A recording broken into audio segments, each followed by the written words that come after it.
নমস্কার, গুরু প্রণাম জানিয়ে আজকে আমার আলোচনা শুরু করছি। যে বিশেষ টপিকের ওপর আমি আলোচনা করব সেটা হলো মকর রাশি। আগস্ট মাস কেমন যাবে, কী ধরনের পারিপার্শ্বিক অবস্থা থাকবে সেই নিয়ে আলোচনা করব।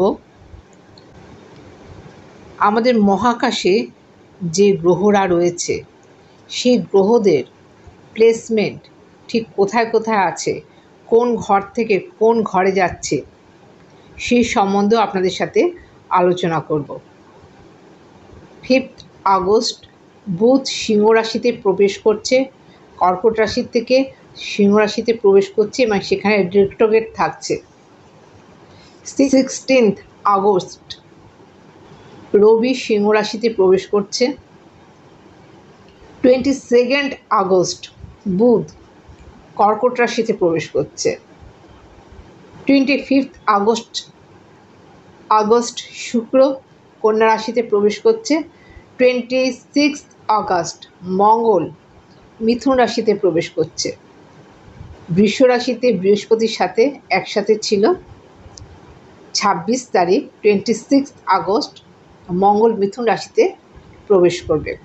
29 আগস্ট বুধ কর্কট রাশিতে মার্গী হবে বা ডিরেক্ট হবে। এটা হলো গোচর ফল। এবার বলবো মকর রাশির ঠিক কেমন, মকর রাশি ঠিক কী ধরনের ঘটনাবলীর ওপর দিয়ে পাস করবে। লগ্নপতি, দ্বিতীয়পতি, দ্বাদশপতি এবং লগ্নপতি লগ্নেই রয়েছে।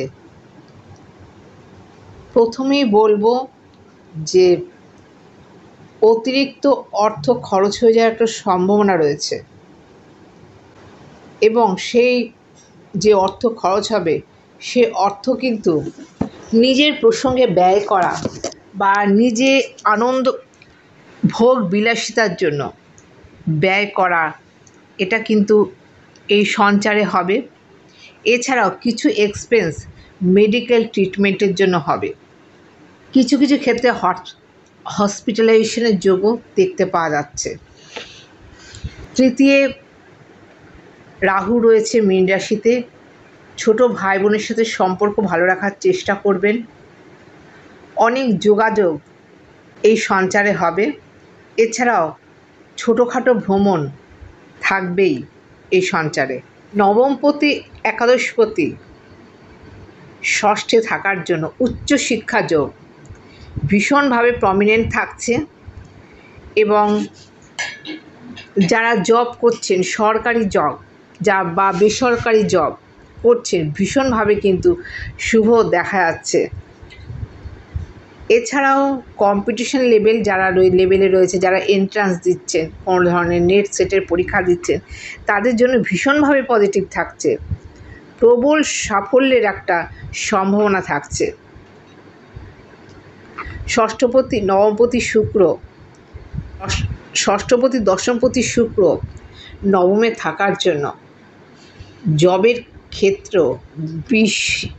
বিস্তৃত থাকবে। প্রচুর জব অফার বা কর্মযোগ আপনারা এই সঞ্চারে দেখতে পাবেন। কর্মবৃদ্ধি এবং কর্মের ওপর যে আগ্রহ বা কর্ম করার যে মানসিকতা সেটা কিন্তু বৃদ্ধি হবে।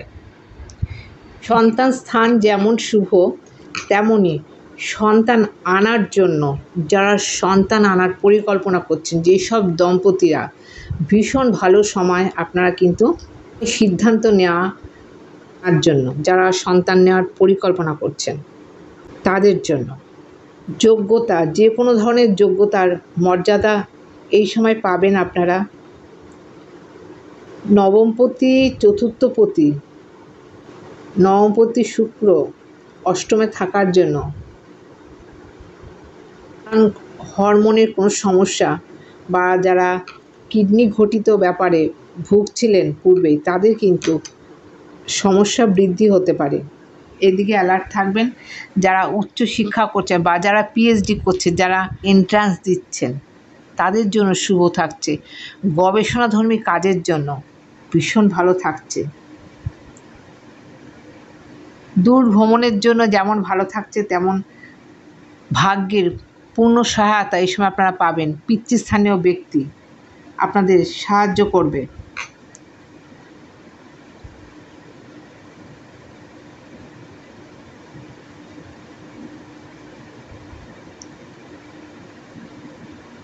বিশেষ করে শিক্ষাক্ষেত্রে অকল্পনীয়, অভাবনীয় সময়, ভালো সময় কিন্তু আসছে। উচ্চশিক্ষার জন্য বিশেষ ভালো সময় থাকছে।